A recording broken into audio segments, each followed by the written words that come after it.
नमस्कार, विंध्य खबर में आपका स्वागत है। छिंदवाड़ा की घटना के बाद पूरे प्रदेश में कफ सिरप का मुद्दा बड़ा हो गया है।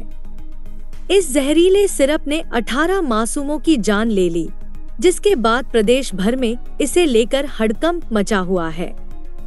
लेकिन विंध्य की रीवा धरती पर यह समस्या और भी विकराल रूप में सामने आ रही है। रीवा जिला पिछले कई सालों से नशीली कफ सिरप के सेवन को लेकर चर्चा में रहा है। यहाँ के युवा लंबे समय से इस जहरीले नशे के आदी बनते जा रहे हैं। जब ग्राउंड रियलिटी को जानने की कोशिश की गई तो तस्वीर डराने वाली थी। चौराहों और सुनसान गलीकूचों में खाली बोतलें इस कड़वी सच्चाई की गवाही देती नजर आईं। पुलिस और प्रशासन लगातार कार्रवाई का दावा करते हैं, लेकिन रीवा में कफ सिरप की अवैध सप्लाई और खपत आज भी जारी है। इस स्थिति पर खुद रीवा सांसद जनार्दन मिश्रा भी चिंता जता चुके हैं। एक कार्यक्रम के दौरान उन्होंने कहा था कि रीवा के हर पार्क में कोरेक्स की खाली बोतलें दिखाई देती हैं। उन्होंने युवाओं और परिवार वालों से अपील की कि इस नशे से दूर रहें और बच्चों पर नजर रखें, ताकि मेडिकल नशे से समाज को बचाया जा सके। सबसे चौंकाने वाली बात यह है कि इस जहरीली कफ सिरप की बिक्री में अब नाबालिग बच्चे भी शामिल हैं। कई जगह ऐसे वीडियो सामने आए हैं जिनमें नाबालिग खुलेआम इस प्रतिबंधित सिरप को बेचते दिखाई देते हैं। डॉक्टरों के अनुसार जो युवा इस नशे में फंसते हैं, उनके लिए इससे निकलना बेहद कठिन हो जाता है। अचानक इसे छोड़ने पर गंभीर साइड इफेक्ट्स होते हैं, जिसके चलते उन्हें नशा मुक्ति केंद्रों और मेडिकल थेरेपी की जरूरत पड़ती है। छिंदवाड़ा हादसे के बाद रीवा प्रशासन भी सतर्क हुआ है। संजय गांधी अस्पताल के अधीक्षक डॉक्टर राहुल मिश्रा ने कहा कि अब अस्पताल में छोटे बच्चों को कफ सिरप देने से परहेज किया जा रहा है। 2 से 5 साल के बच्चों को यह दवा तभी दी जाएगी जब पूरी तरह से जांच परख के बाद इसकी जरूरत पड़ी। वहीं प्रदेश के उप मुख्यमंत्री राजेंद्र शुक्ला ने भी इस स्थिति पर चिंता जताई।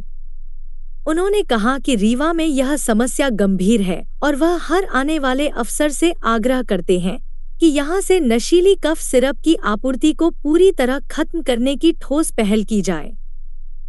साथ ही उन्होंने समाज से अपील की कि नशा मुक्ति केंद्रों और जन जागरण के माध्यम से युवाओं को इस जहरीले नशे से बचाया जाए। कफ सिरप और शराब बनती जा रही, पुलिस निरंतर कार्रवाई कर रही, फिर भी रुक नहीं पा रहा, क्या करेंगे आप, प्रयास कर रहे हैं?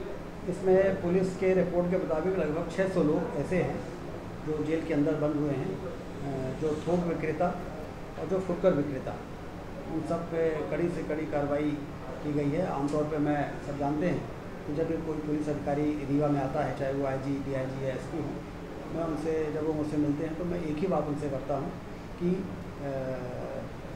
ये जो कोरेक्स जो कफ ये मेडिकल नशा है, इसको समाप्त करना है आपको, क्योंकि रीवा तेज़ी से विकसित हो रहा है। इसका सुनहरा भविष्य है, आने वाली पीढ़ी के लिए के बेहतर भविष्य को तैयार किया जा रहा है।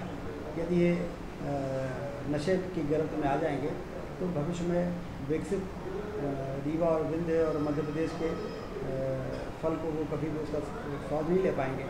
इसलिए युवाओं को इस नशे से बचाने के लिए एक और कड़ी कार्रवाई इस प्रकार के अपराधियों के खिलाफ, और दूसरी ओर नशा मुक्ति केंद्र भी खोलने के लिए हमने कहा है, खोले भी गए हैं। और वहाँ पर इस प्रकार के जो लोग आदतन हो गए हैं उनको भी सुधारने के लिए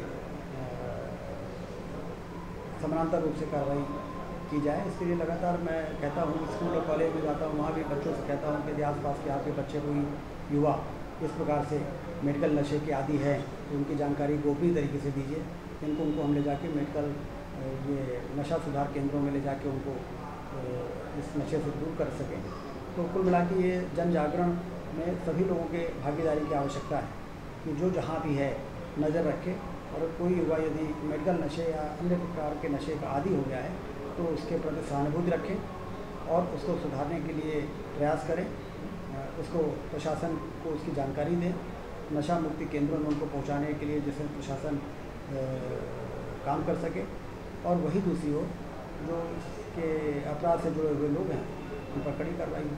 सर, ये मध्य प्रदेश में नशीली कैप्सूल बैन है, आप स्वास्थ्य मंत्री हैं, दूसरे राज्यों से सप्लाई की जाती है, क्या आप इस स्तर पर विवाद? देखिए, ये एडवाइजरी इंडियन पीडियाट्रिक एसोसिएशन की और आईएमए की तरफ से भी बहुत पहले से है और वो स्टैंड करती है। और वो एडवाइजरी ये है कि जहाँ तक हो सके हमको 5 साल के बच्चों में कॉशन के साथ कफ सिरप लिखना है। 2 साल के बच्चों को तो बिल्कुल नहीं लिखना है। 2 साल से 5 साल के बीच में बहुत युक्त संगत और बहुत जरूरी हो शार्ट समय के लिए शार्ट रेजिमेंट कफ सिरप दे सकते हैं जहाँ तक हो सके, लेकिन बचना चाहिए और वो भी अंडर सुपरविजन। कोई एडमिट मरीज है, कोई ओपीडी लेवल में तो बहुत मनाही है। तो ये एडवाइजरी बहुत पहले की है और क्योंकि जो अभी घटनाएं दुर्भाग्यपूर्ण घटनाएं हुई उसके संबंध में उन्होंने उसको फिर से रीओपन करके जारी किया है।